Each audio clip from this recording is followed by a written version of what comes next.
Hey, Courtney. Good morning. Hey, Annie, how are you? Good. How are you? Oh, I'm just dandy. How have you been? I've been busy at work. What have you been up to? Oh my goodness. Well, I know people wouldn't believe that being on the sewing team would be a stressful job, but the last 2 weeks in here has been insane. We're working on Block Magazine, and we have a couple super secret projects that we're working on that we just found out about, but it was a quick turnaround. So we've been sewing our little fingers to the bone in here. Gotta make things happen. Yes. So I'm finally able to breathe today. I think we're going to make all our deadlines. So, yep, I think we're good. Good. So we're in a good place. We're feeling better. We're feeling better, yes. What's the Friday tutorial this week? Friday is Jemima Flint, and it's going to be Denim Pockets is the quilt she's teaching. She's just adorable. She was in town a few weeks ago and filmed with Misty, and she did a show and tell in the main shop, which was really wonderful. But yeah, so that's our Friday tutorial. I'm really excited about it. You'll love it. Have you seen what it looks like? Yes, yep, I've seen it. You're gonna love it. The Jenny Box pre-sale is happening now. It is, and you guys, for those of you that have bought it before, you're not going to be disappointed. For those of you who haven't bought it, you should buy it. We have been making the little sewing things. The elf here I haven't been working hard. I will admit it. I have not been sewing as much of the projects as I normally do at this point. The projects ended up being due right when I was leaving for a quilt retreat in Lake Okoboji, Iowa. So my assistant elves actually make quite a few of the projects, and then I will go back when it's time to film before that, and I will remake them all so I know what I'm doing. And then I'll be able to teach them. But they are adorable. There's some great stuff in there as usual, and I'm looking forward to you guys seeing what's in there. Ooh, yeah, I'm excited. Great stuff. The product team's amazing. I think trying to get things that everybody's going to like. Of course, you're not going to make everybody 100% happy 100% of the time, but they really listen to the surveys and they try to get you all what you're looking for. So, and Jenny's had a hand in every single item chosen this year. She absolutely did. Yep. And we checked with her before the final was pulled and made sure that she was okay with it. So, yep, she has the approval on everything. So exciting. Yep. Welcome back to Tuesday Newsday. How long have you been sewing? I have been sewing for 30-ish years. How did you get started? Oh my goodness. Well, way back when I worked at Hobby Lobby, and that was when the MC Hammer pants were big. And my daughter was little tiny, and I wanted to make us matching pants. So a dear friend, Kathy, I would bring in the pattern and the fabric, and she'd say, okay, now sew this seam. And then I'd go home and sew it, and then I'd come back in. And then sometimes I'd get stuck in the fabric department. And so that got me kind of intrigued. And I remember one day a lady came in and she had this bolt of fabric. She was buying, 3 or 4 yards of it. And I said, what are you doing with that fabric? She said, I don't know. I just thought it was pretty. And I thought, that is the dumbest thing I ever heard. Buying fabric and you don't know what you're doing with it. Well, who's one of the queens now, right? All of us quilters, we're all buying fabric. I have a whole garage full of, I don't know what I'm doing with it now, but so that started it. And then I started going into one of the local quilt shops in Colorado, in Denver, and I finally bit the bullet. And then I started working with them, and that was in 1999. And they really showed me, okay, you really do need a 1/4-inch seam, and you really do need to do it this way. And those women were all so kind to me. And I bought my first decent sewing machine when I worked there, and the rest is history. It's been fun. Cool. What is your favorite part about your job? Oh boy. I think one of the favorite parts is sometimes we get the patterns and a few of the fabrics, or maybe not the fabrics, and I get to go pick what I think will look good together. And that helps me keep being creative. I also love working with my teammates. They are super, super great. Other than the last 2 weeks, I love coming into my job every day.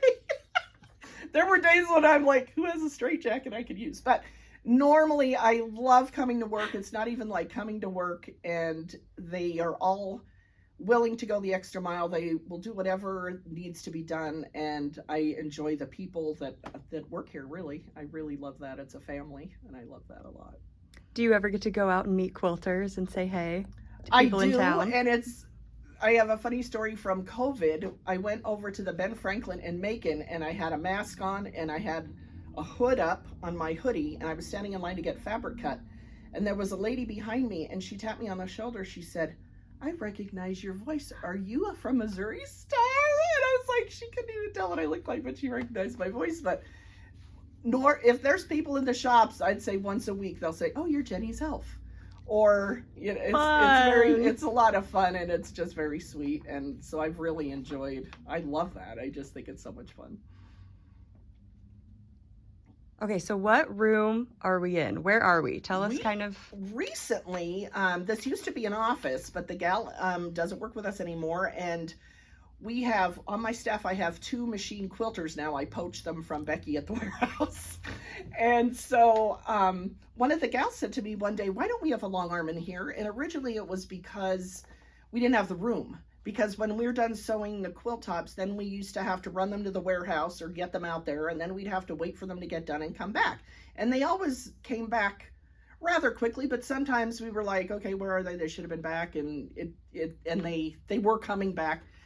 But I thought, how much easier would it be, and she was right, to have a long arm actually in this building, so we don't have to leave. We can just long arm, the girls can long arm our own quilts. So we took over this space and put the long arm back here. It's absolutely perfect in here. And then it also stores some of our donation quilts that we sometimes give away. So it's a great space. It has great windows, and it works really well for us. Nice. Yeah. So I see there are a few projects that we have kind of laid out on there. Yes, these are tell us what those are. These, this one's kind of funny, and this is why we have a stash, ladies and gentlemen. So I picked up this kit, I think last year. It's called Grand Finale. It's a Lella Boutique kit. And I took it up to retreat this when I was gone and finished piecing it.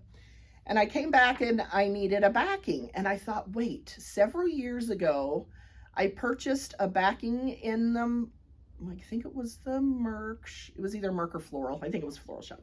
And it was 60 inches wide. And I thought, someday I'm going to hand quilt this and just make it into a quilt, because it was 60 wide. So I pulled that out, and this is the backing here. And I pulled it out and started looking at it and went, wait, that fabric's in the quilt.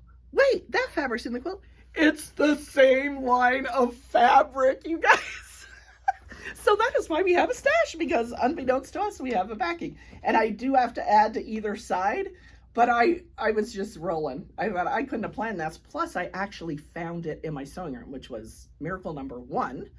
And yeah, so that was great. And now I can piece it, and I might get it done by the 4th of July.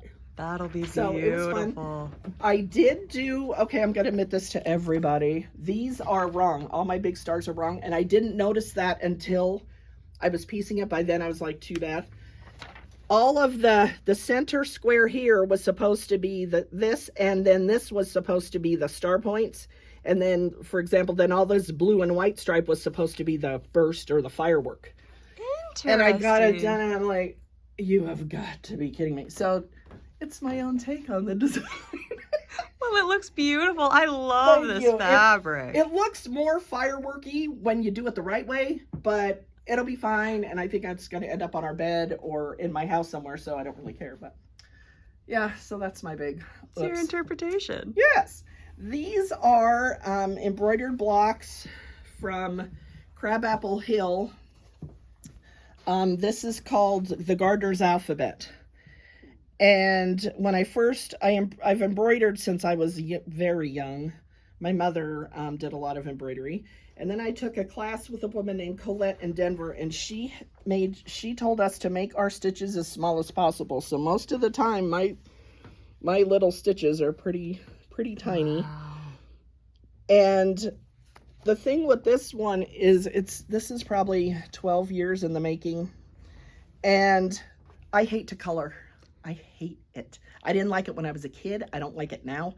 And I was whining to one of my friends and said, I really want to do this quilt, but I don't want to color it.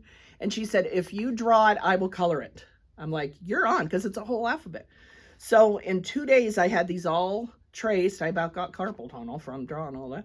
And I had them all traced, sent them to her, and she had it back to me in 2 weeks. All colored in just with regular crayon. And someday, Lexi, I will get this quilt done. But she loves to color, so I thought more power to you, because I do not. But I just thought the blocks are just so pretty.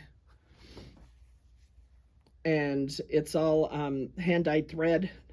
No, it's not hand-dyed thread, I lied. It's Cosmos thread, and it's variegated, which I love. It gives it a lot of dimension. So it's party. But yeah, you can see that on the leaves. That's beautiful. Yeah, isn't that pretty? And the pink, and she gives suggestions like try to use the pink, the darker pink in the middle of the flower and the outside. I'm like, I don't got time for that. So I just use it. And now Crabapple Hill is closed. And I had always promised myself until I get, because I have a ton of her patterns, I thought until I get some of these projects done, I'm not buying any more. So now I'm really not buying any more of her stuff. But I'm sure you can find the pattern online somewhere. But she does lovely, lovely stuff. And that's, I pull this out. Sometimes I haven't been able to see very well because I have cataracts, but I finally got them removed, and so now I'm hoping to get back into some tiny stitching. So that's exciting. So, yeah. So now I'm wearing crummy glasses because I can't see close in anything really. That happens to the best so of us. Hopefully another week or two I'll be good to go.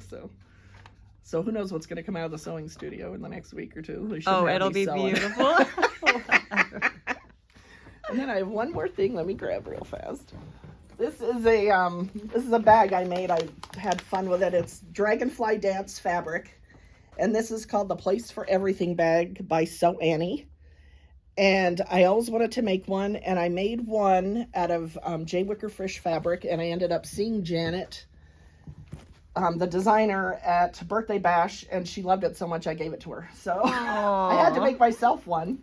So wow. The inside, it looks intimidating, but just take it one step at a time. She's got all sorts of little tabs that you put on each piece so you know what pieces are what.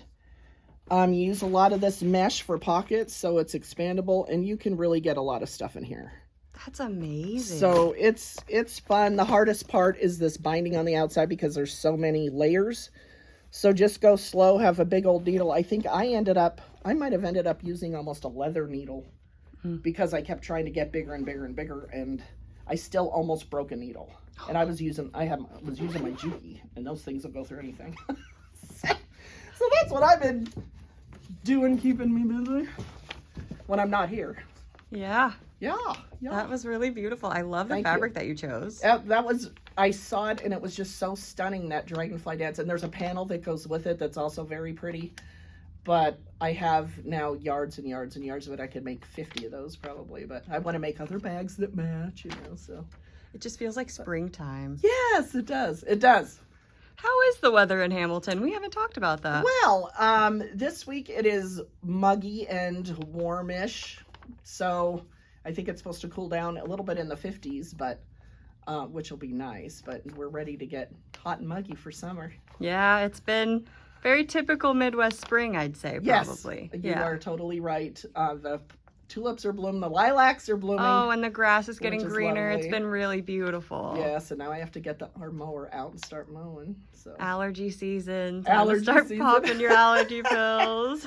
And I have to keep our backyard mowed pretty short because I have little wiener dogs. So they don't like going out in the morning and getting their little bellies wet. So that's always fun. Yeah. And you don't want to lose them out there in the grass. It could happen. Ooh, there is a birthday happening this week. Chuck the duck. Chuck has a birthday. Oh, exciting. Yeah. So we're going to have a bunch of fun stuff in town and online. So even if you're not able to make it in town, there'll be some fun stuff. Yep. Stay tuned. We love Chuck. We do love Chuck. We love Chuck a lot. Missouri Star Academy's coming up. It is. It's coming up in June. I will be teaching binding. Fun. If you can't get to town, or if you couldn't buy tickets because we're sold out now, but please come to town. They're going to have lots of demos and a lot of fun stuff going on. And also, MSA is Tuesday, Wednesday, and the big Kansas City regional quilt show is Thursday, Friday, Saturday. So you can just make a whole week of it, and it's a great quilt show. They have it every other year, and I think it'd just be a great little addition to your trip. Fun. Yeah. Yeah, so there's like guild days also happening at that time. So there's plenty of fun stuff in town, even if you don't have MSA tickets. Yep. And also you can always go to the Missouri Quilt Museum. Yeah. 30,000 square feet of beautiful quilts and antique sewing machines and toy sewing machines. It's a lot of fun. I'll need to pop back in. I feel like they're always making changes and it's always just getting better and better every time I come. We just switched out a bunch of exhibits over there, so new stuff to see even if you've been. Yep. And then we have a bunch of retreats coming up. Yep, we have Michael Nardi coming with Bryn Mawr Quilts. He's coming for a retreat. I have not met him yet. He comes to a lot of Don't Grow retreats though. And we also have Stacy West with Buttermilk Basin coming.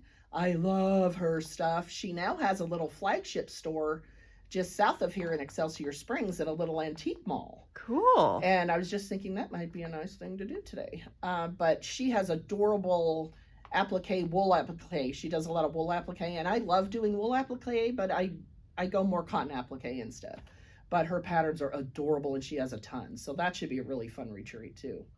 And And there are more retreats later in the year. If you want to join us, make a trip, start planning. Yep, start planning. You'll have a lot of fun. When do you think is the best time to come to Hamilton? I would say either spring or fall. Summer can be pretty hot, but fall is beautiful. We've got the trees in the park that turn red, and the weather's just a little bit cooler. I would say October would be prime. And it's just cooler and getting ready for winter, and my favorite time of year is the fall. So that's what I'd say love anyway. the fall. Yes, I agree. That's my fave. Well, it's been fun hanging out. Well, thanks for having me. This has been great. Thanks for joining us for another Tuesday Newsday. See you guys. See you later.